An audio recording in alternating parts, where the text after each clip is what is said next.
नमस्कार। कल हमने एग्जाम्पल नंबर 1 के बारे में बात करी थी, जिसमें मैंने आपको टेबल वगैरह, आधार और जो भी टेबल कैसे बनती है उसके बारे में बताया था। ये नंबर 1 प्रकार का उदाहरण है और इसमें केस फर्स्ट है जब सभी प्रतिबंधों में चिन्ह ये दिया हो। ठीक है, और बाकी जो डिटेल्स हैं वो मैंने यहाँ पे मेरे जो रजिस्टर है उस पर लिख रखा है कि ये चैप्टर कौन सा है, कौन सी बुक का है और कौन सी यूनिवर्सिटी का है। ठीक है, तो ये डिटेल मैंने यहाँ पे लिखी हुई है। अभी हम एग्जाम्पल नंबर 1 जो कि नंबर 1 प्रकार का है उसको सॉल्व करते हैं। इसके जितनी भी डेफिनेशंस थी, महत्वपूर्ण चीज़ें थी, उसके बारे में मैंने कल वाली वीडियो में बात कर लिया है। और जो इस चैप्टर की फर्स्ट वीडियो है वो आपको एंड स्क्रीन में मिल जाएगी। ओके, तो आप वहाँ से फर्स्ट वीडियो भी देख सकते हैं, या फिर मैंने इसकी प्लेलिस्ट बना दी है तो आप पहले वहाँ पे प्लेलिस्ट पे विज़िट कीजिए और चैप्टर 4 की पहली वीडियो आप देखिए, फिर ये दूसरी देखिए। ठीक है, तो इसमें हमें maximum Z is equal to 5x1 plus 3x2, और जो हमारे पास प्रतिबंध है 3x1 प्लस 5x2 छोटा और बराबर है 15 से, 5x1 प्लस में 2x2 छोटा और बराबर है 10 से, एंड जो हमारे कांस्टेंट या भी जितने भी ये अवयव हैं वो बड़े होंगे 0 से। ठीक है, ये तो हमारा सवाल था। अब इसे सॉल्व करेंगे तो मैंने इसको किस प्रकार सॉल्व करना है वो कल वाली वीडियो में बता दिया है। आप आज वाली वीडियो से इसको पूरा नोट कीजिए और कल वाली वीडियो को वैसे देख लीजिए। ठीक है, तो मैक्सिमम जेड जो है हमें पता है कि इसको सबसे पहले मैक्सिमम करना होता है। ये पहले से मैक्सिमम है तो ठीक है, इसको पड़ा रहने देती है। और 5x1 प्लस में 3x2 इसको भी पड़ा रहने देते हैं।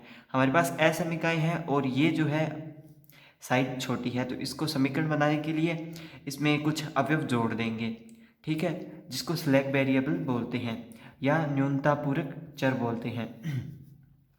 तो 3x1 प्लस में 5x2, हमने इसमें x3 जोड़ दिया। आगे हमारी और पास और समीकरण है जिन्हें हमें हल करना है। तो इसके लिए मैं अगर एक समीकरण है तो एक स्टेप की जगह छोड़ दीजिए, दो समीकरण और हैं तो दो स्टेप की जगह छोड़ दीजिए। एक समीकरण है तो एक स्टेप की जगह छोड़ दी और मैंने 15 लिख दिया और इसको इक्वल में बदल दिया। ठीक है, अब 5x1 प्लस में 2x2, x3 यहाँ पे आ गया है और इसमें x3 नहीं है, लेकिन हमें दिखाना पड़ेगा इसलिए 0x3 मैंने यहाँ पे लिखा। अब न्यूनतापूरक चर x4 जो कि मैं इसमें ऐड कर रहा हूँ ताकि मैं असमीका को समीकरण में बदल सकूँ। अब यहाँ पे x4 तक आ गया, लेकिन यहाँ पे 3 तक ही है तो हमें 0x4 यहाँ पे लगाना होगा ताकि इक्वेशन जो है एक जैसी दिखाई दे। अब यहाँ पे हमने 0 जो है यहाँ पे दो x3 और x4 ऐड किया है, तो इसमें तो x3 x4 नहीं है तो इसलिए 0x3 और 0x4 यहाँ पे लगा दिया। ठीक है, अब हम बता देते हैं कि x1 x2 x3 x4 जो कि बड़े हैं 0 से, और ये हमेशा जो है बड़े रहेंगे 0 से। और जहाँ पे स्लैक वेरिएबल या न्यूनतापूरक चर जो है x3 और x4 है। ठीक है, अब मैट्रिक्स ऑफ कोफिशिएंट बनाते हैं। इसकी ज़रूरत आपको शुरुआत में पड़ेगी, जब आप इसमें थोड़े ट्रेंड हो जाएंगे तब जो है हम इनको डायरेक्ट करेंगे, मतलब इससे डायरेक्ट जो है हम टेबल बनाएंगे। लेकिन शुरुआत में बात जो है सही करने के लिए तो 3 5 1 0, यानी हमें इनके गुणांक लिखने हैं 3 5 1 0। पंक्ति वाइज लिख रहा हूँ 5 2 0 1।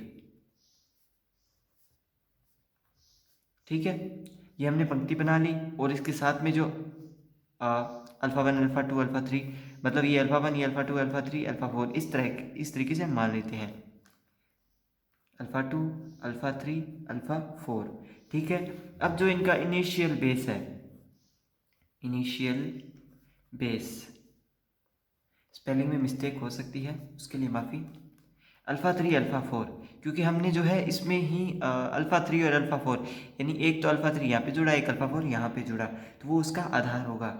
अब हमें इसकी सारणी बनानी पड़ेगी जो कि हम नेक्स्ट पेज पे करते हैं, इतनी जगह पे आएगी नहीं। तो यहाँ पे ये डिटेल्स हैं भी, ये चैप्टर कौन सा है, कौन सी यूनिवर्सिटी का मैं करवा रहा हूँ और कौन सी बुक है और कौन सा पेपर है। ठीक है, अभी आगे चलते हैं। बुक को साइड में रख देता हूँ, थोड़ा डिस्टर्ब सा कर रही है।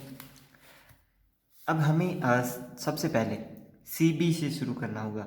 सी बी, बी और एक्स बी, और उसके बाद में स्मॉल बी। स्मॉल बी जो हम इक्वल में वैल्यूज़ होती हैं उसको जो है स्मॉल बी जो है हम बोलते हैं, ठीक है। और उसके बाद हमारे पास जैसे x4 तक एलिमेंट है तो यहाँ पे y1, y2, y3 और y4। कभी कभार ये एलिमेंट 7 से 8 तक जा सकते हैं। और b के ऊपर cj आएगा, ठीक है। और यहाँ पे आएगा मिनिमम रेशियो, ठीक है। यहाँ पे मिनिमम रेशियो आएगा। अब हम टेबल को कुछ इस प्रकार बना लेते हैं। अभी ZJ माइनस CJ, ZJ भी आएगा इसमें, ठीक है। हमने इसको इतना बना लिया एक बार के लिए, ओके। अब यहाँ पे क्या है, CB, यानी जो हमने इनिशियल बेस के अवयव हैं उनका मान Z में क्या है। हमें पता है कि Z में 0x3 0x4 है, यानी अल्फ़ा 3 अल्फ़ा 4 की वैल्यू 0 0 आएगी, ठीक है।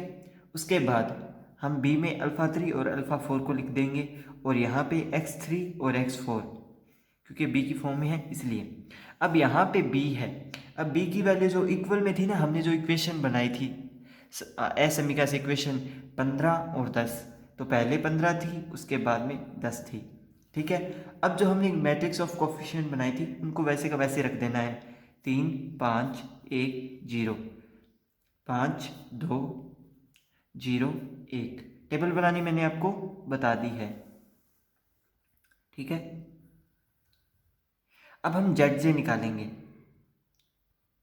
तो ZJ मैंने आपको कल निकालना बताया था कि मतलब आपको इन दोनों एलिमेंट का, पहले इन दोनों एलिमेंट के साथ, मतलब इस एलिमेंट का इसके साथ प्लस इस एलिमेंट का इसके साथ, इन दोनों का योग, फिर वो यहाँ पे 0 है तो 0 आएगा। उसी प्रकार पहले इस एलिमेंट का मल्टीप्लाई इसके साथ, फिर इस एलिमेंट का इसके साथ, और दोनों का एडिशन 0 0 0, क्योंकि यहाँ पे 0 0 है।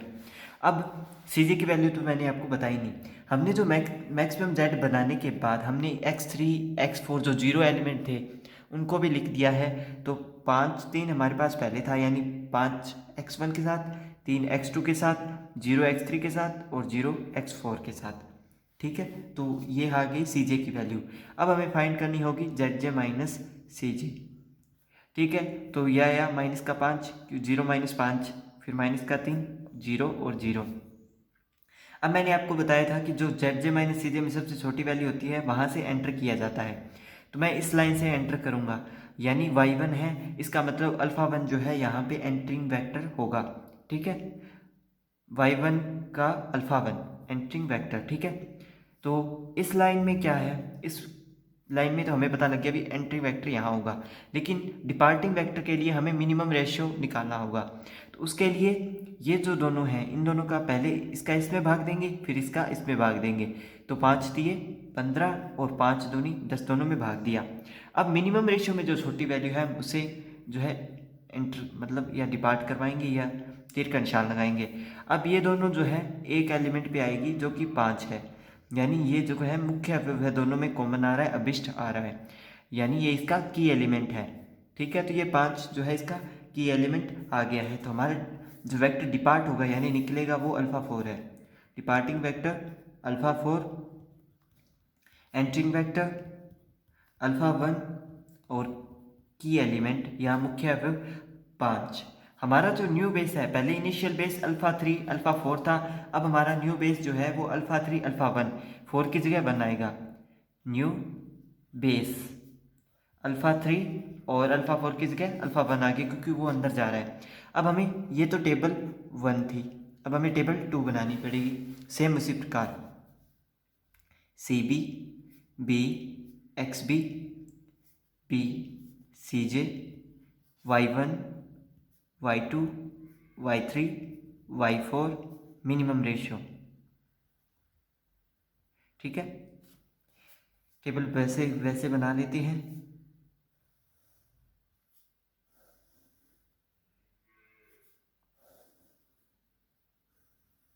ठीक है, CJ में वैल्यू सेम रहेगी 5 3 0 0, ठीक है।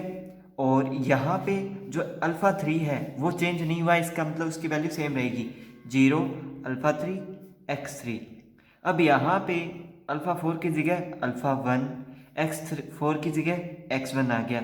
यहाँ पे जो वैल्यू आएगी ना 0 की जगह वो 5 आएगी, क्योंकि z में जो वैल्यू है वो 5x1 प्लस में 3x2 है क्या, हाँ 3x2, ठीक है।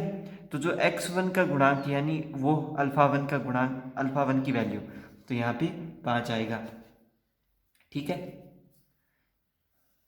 और हमारा जो अंदर वैल्यूज़ हैं जिसमें कि ये वाली लाइन है, यहाँ पे जो 5 है ना की एलिमेंट, उसको हमें 1 बनाना होगा। एक कैसे बनाएंगे, मतलब इस पूरी में लाइन में 5 का भाग देंगे और फिर उसको ऐसा का ऐसा यहाँ पे लिख देंगे। तो 10 में 5 का भाग दिया, 2 आया, 5 में 5 का भाग दिया, 1 आया, 2 में 5 का भाग दिया, 2/5, 0 में 0 और 1 में 1/5, ठीक है, ये आ गया है। अब हमारे पास यहाँ पे ऊपर जो है कि एलिमेंट के ऊपर वाली लाइन है वो 3 है, जबकि उसे जो है 1 बनाना होता है, ठीक है। उसे 1 बनाने के लिए एक ट्रिक का इस्तेमाल किया जाता है। तो एक बार के लिए मैंने इसको हल करके रखा हुआ है, तो मैं पहले वो जो हल किया है वो लिख लेता हूँ। 9, इसे हमें 0 बनाना होता है कि एलिमेंट के ऊपर वाले को, सॉरी मैं गलत बोल गया, इसको 0 बनाना होता है, 1 नहीं बनाना होता। 1 तो यहाँ पे बनाना होता है, इसको 0 बनाना होता है।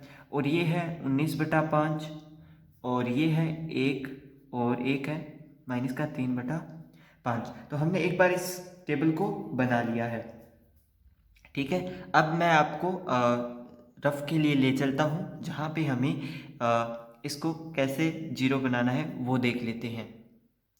तो अब मैं आपको बताता हूँ कि वो ट्रिक क्या है। एक दो मेथड है इसको हल करने के लिए, लेकिन मैं आपको जो है इसमें आसान मेथड बताऊंगा। अब जो हमें लाइन 0 बनानी है, यानी हमें 3 को 0 बनाना है, जिसमें कि 15 3 5 1 0, हमें की एलिमेंट के ऊपर वाले एलिमेंट 3 को 0 बनाना है, तो आप उसे ओल्ड लाइन करके लिख लीजिए, ठीक है। अब 15 जो है वो बी का एलिमेंट है, ठीक है, और 3 5 1 0 ये y1 का एलिमेंट है और हमारा की एलिमेंट y1 वाले में आया था, इसलिए 3 को हमें 0 बनाना पड़ेगा। अब 3 को 0 बनाने के लिए हमें जो न्यू लाइन बनाई थी ना, जहाँ पे हमने 5 को 1 बनाया था, यानी पूरी लाइन में 5 का भाग दिया था, तो 10 था, 10 में 5 का भाग देने पे वो 2 आया था, यानी बी वाली लाइन में। और जो y1 था वो 5 था, तो 5 का भाग दिया तो 1 आया, और बाकी 2/5 0 और 1/5 आ गया, ठीक है। अब ये 1 के सामने वाले को 3 को हमें 0 बनाना है, तो 3 को 0 बनाने के लिए हम क्या करेंगे, न्यू लाइन में 3 का मल्टीप्लाई करेंगे और माइनस कर देंगे, यानी इसके साथ भी 3 का मल्टीप्लाई, इसके साथ भी, इसके साथ भी, इसके साथ भी और इसके साथ भी 3 का मल्टीप्लाई करेंगे। तो 3 दूनी 6, 6 में 15 में से 6 गया 9, यानी हमारा जो बी आएगा वो 9 आएगा। फिर 3 एकम 3, 3 माइनस 3 0, यानी y1 0 आ गया। उसी प्रकार ये हो गया 6/5, 5 5 25, 25 माइनस 6/5 यानी 19/5, ठीक है। और यहाँ पे ये 0 हो गया तो अकेला 1 आ गया, और यहाँ पे माइनस का 3/5। तो आप वो चीज़ें जो है मैंने आपको बताई है वो मैच कर सकते हैं। अगर यहाँ पे 5 है तो हम 5 का मल्टीप्लाई करेंगे, 7 है तो 7 का करेंगे। ध्यान रखें कि जो हमें की एलिमेंट 1 बनाया है ना जिसको, उसी के सीध में ऊपर या नीचे दोनों वैल्यूज़ को जो है हमें 0 बनाना होता है, इस बात का आपको खास ध्यान रखना है। तो अभी हम जहाँ पे सवाल हल कर रहे थे वहाँ पे चलते हैं। तो हमने नई लाइन जो है वो बना ली और ये उसकी वैल्यूज़ है। अब हमें जेड जे ज्ञात करना होगा। सबसे पहले जेड जे ज्ञात करने के लिए इनका मल्टीप्लाई करेंगे इनके साथ और फिर इनका योग करेंगे। तो 0 का 0, 5 एकम 5, 0 + 5 हमारा 5 आ गया। फिर इसके साथ ये 0 हो गया और 2/5 के साथ 5 का मल्टीप्लाई, 5 से 5 कैंसिल, 2 आ गया। इसके साथ 0 और ये भी 0 हो गया, ये 0 और ये हमारा 1 आ गया, क्योंकि 5 से 5 कैंसिल हो गया। अब जेड जे माइनस सी जे ज्ञात करेंगे। 5 में से 5 0 और 2 में से 3 -1 0 और 1, ये सेम क्योंकि ये 0 0 है। मिनिमम वैल्यू जो है वो ये है, यानी -1। हमारा एंटरिंग वेक्टर अल्फ़ा 2 यानी y2 की लाइन में जा रहा है, यानी अल्फ़ा 2 एंटरिंग वेक्टर होगा। अब हमें क्या करना होगा, इन दोनों एलिमेंट का भाग देना होगा इसमें इसका भाग देंगे। जब हम इनमें इसका भाग देंगे ना, तो ये 45/19 बनेगा, ठीक है। और ये जो है जब हम इसमें इसका भाग देंगे तो ये 10/2 बनेगा, 10/2, या फिर 5 कर सकते हैं उसको। तो 19 दूना 38, ये तो 19 दूना 38 मतलब 45 के लगभग आ गया। और ये है 5 दूना 10, यानी ये 2 या 3 के लगभग आएगा, यानी वैल्यू ये छोटी है। आप भाग दे के दे सकते हैं, ये वैल्यू छोटी आएगी। अब ये यहाँ पे जा रहा है, ये यहाँ पे, हमारा की एलिमेंट 19/5 आ गया, ठीक है। अब हमारा डिपार्टिंग वेक्टर अल्फ़ा 3 है और एंटरिंग वेक्टर अल्फ़ा 2 है और की एलिमेंट 19/5। हमारा नया बेस आ चुका है अल्फ़ा 2 अल्फ़ा 1, क्योंकि 3 किस गया, 2 आ गया है, 3 चला गया है, 2 आ गया है। अब हम नई टेबल बनाएंगे। ये हमारी टेबल 2 थी और अब हमारी नई table 3, CB B XB B CJ। कभी कभार ऐसा भी हो सकता है कि एक वीडियो में एक ही सवाल हो, ये मैं आपको समझाने के लिए बहुत ज़्यादा स्लो करवा रहा हूँ, ठीक है ना। ठीक है, तो ये जो है हमारी लास्ट टेबल होगी, क्योंकि मैंने ये सॉल्व करके देखा है तो मुझे पता है कि ये जो है इसमें मिनिमम रेशियो की हमें आवश्यकता नहीं पड़ेगी। तो CJ की वैल्यू सेम 5 3 0 0, ठीक है। और हमारा जो अल्फ़ा 1 है उसकी वैल्यू भी सेम पड़ी रहेगी, क्योंकि उससे कोई छेड़छाड़ नहीं हुई है। छेड़ हुई है तो अल्फ़ा 3 के साथ अल्फ़ा 3 चला गया, अल्फ़ा 2 आ गया और उसकी जगह x2 आ गया। x2 की जो गुणांक है z वाले में वो 3 है, तो यहाँ पे वैल्यू 3 आएगी, ठीक है। अब मेन चीज़ जो है यहाँ पे आती है, चेंजेस इस लाइन में हुआ है तो हमें की एलिमेंट को 1 बनाना होगा। की एलिमेंट को 1 बनाने के लिए जैसे 5/19 का भाग देंगे तो ये 1 बनेगा। तो 5/19 का भाग देने पर 9 5 45/19 हमारा b आया है। फिर ये 0 है, ये 1 बन गया क्योंकि उसका उल्टा हमने भाग दिया है। अब ये 5/19 है तो 5/19 ही आ जाएगा। और ये जो है -3/5 है, तो 5 से 5 कैंसिल, -3/19 आ गया। नेक्स्ट, अब यहाँ पे क्या है, हाँ, ये की एलिमेंट है तो इसके सीध में जो वैल्यू है वो हमें 0 बनानी है। तो इसका मतलब क्या है कि हमें इस वैल्यू मतलब ये जो लाइन है ना, इसका 2/5 के साथ मल्टीप्लाई करके और इस पूरी लाइन में से, यानी इस पूरी लाइन में से घटाना होगा। तो हमारा जो है 20/19 1 0 माइनस का 2/19 और 5/19। मैंने आपको ट्रिक समझा दी है।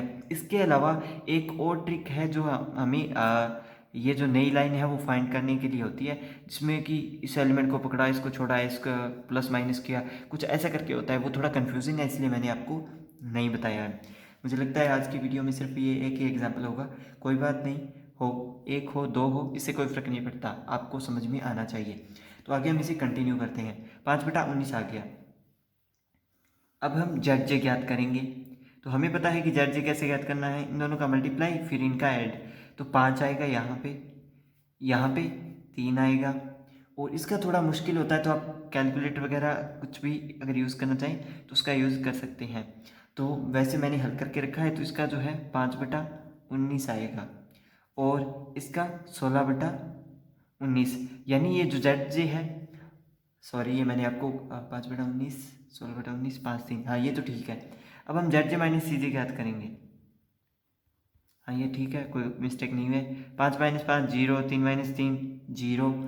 अब 5/19 माइनस 0, 16/19 माइनस 0, यानी हमारा ZJ माइनस CJ है वो पॉजिटिव आ गया है। ZJ माइनस CJ बड़ा आ गया है 0 से, ठीक है। तो अब इनमें जो है 5/19 जो है ना, सॉरी 20/19, हाँ ये वाली वैल्यू अल्फ़ा 1 यानी x1 के सीध में है, तो ये x1 की वैल्यू हो गई 20/19 और x2 की वैल्यू 45/19 और इसकी हम आगे जांच भी करेंगे। तो हमारे पास यहाँ पे लिख रहा हूँ मैं, x1 है वो 20/19 जो कि b वाले ब्रैकेट में मिल जाएगा, x2 है वो 45/19 आ गया। ठीक है, अब जो z है उसमें हमें इन वैल्यूज़ को पुट करना होगा। तो हमारे पास z था 5x1 प्लस में 3x2, तो 5x1 यानी 100 बटा में 19 है तो हम एलसीएम ले ही लेते हैं, दोनों में 19 है तो 19 एलसीएम आ जाएगा। और 45 दूना 90 और 45 तिया 135, तो ये हमारा इसको हल करने पर 235/19 जो है ये हमारी z की वैल्यू आ गई है। देखते हैं बुक में क्या आया हुआ है। तो 235/19 जो है इसकी वैल्यू आई है। तो ये हमारा एग्जाम्पल नंबर 1 कंप्लीट हो गया है। इसी प्रकार आगे जो है एग्जाम्पल्स होंगे, तो इनमें जो इम्पोर्टेंट है वो मैं कल देख लूँगा। कभी कभार क्या होता है ये सेम वैल्यूज़ आ जाती हैं तो इसके कारण इनमें प्रॉब्लम आती है, तो ये जैसे इम्पोर्टेंट है तो ये मैं आपको कल करवाऊँगा। आज के लिए आपको ये एक ही उदाहरण बहुत है। इसमें ऐसा नहीं होगा कि मैं आपको सभी उदाहरण जो है हल करके बताऊंगा, क्योंकि ऐसा हो ही नहीं सकता। अगर ऐसा करेंगे तो फिर रोज़ का 1-2 उदाहरण कंप्लीट होंगे, इस तरीके से तो 30-40 वीडियो बनेंगी और आपके एग्ज़ाम तो चल ही रहे हैं, तो ऐसा हो ही नहीं, एग्ज़ाम कंप्लीट ही नहीं होंगे आपके, तो एग्ज़ाम तक कंप्लीट ही नहीं होगा आपका सिलेबस, सॉरी। तो ये हमारा एग्जाम्पल कंप्लीट हो गया एक। आपको अगर अच्छे से समझ में आ गया हो तो प्लीज़ कमेंट ज़रूर कीजिए और एक थम्स अप ज़रूर लाइक ज़रूर कीजिएगा। एक थम्स अप जो है कमेंट्स में ज़रूर भेजिए ताकि मैं समझ जाऊँ कि आपको जो है ये एग्जाम्पल समझ में आ गया है। कल मैं आपको कोशिश रहेगी कि एग्जाम्पल नंबर 3 करवाऊँ। एग्जाम्पल नंबर 2 आप खुद करके देखिए, इसको ट्राई कीजिए। अगर फिर भी समझ में नहीं आता है तो एग्जाम्पल नंबर 3 करेंगे, तो वहाँ पे मेथड आपको समझ में आ जाएगा। तो वीडियो अगर पसंद आए तो लाइक कर दीजिए, अपने फ्रेंड्स के साथ शेयर कर दीजिए और चैनल को सब्सक्राइब कर लीजिए। और चैनल को और मेरी वीडियोस को अपने फ्रेंड्स के साथ शेयर कीजिए और अपनी फैमिली मेम्बर, रिलेटिव्स, ताकि उनके भी जो स्टूडेंट्स आगे सेकेंड ईयर में जो है अभी वो फाइनल में आएंगे तो उनको भी भेजिए ताकि वो भी अभी अच्छे से तैयारी कर सकें। मेरे पास बहुत सारे स्टूडेंट्स ने बोला है कि आपकी जो वीडियोज़ हैं वो बहुत हेल्पफुल है, तो मैंने आपकी हेल्प के लिए ये जो चैनल है वो बनाया है। और इसमें मेरा भी थोड़ा सा जो है आप कह सकते हैं स्वार्थ है कि मुझे आगे एमएससी करना है, तो ये मेरे लिए मैथ इम्पोर्टेंट है। और कुछ चीज़ें करते हैं तो उससे हमारे अंदर भी इम्प्रूवमेंट आता है। तो अगर मुझे आज किसी को कुछ समझाना हो तो मैं अच्छे से समझा सकता हूँ, क्योंकि मैं आपको भी इस तरीके से समझा रहा हूँ। तो आपका वीडियो देखने के लिए बहुत बहुत धन्यवाद।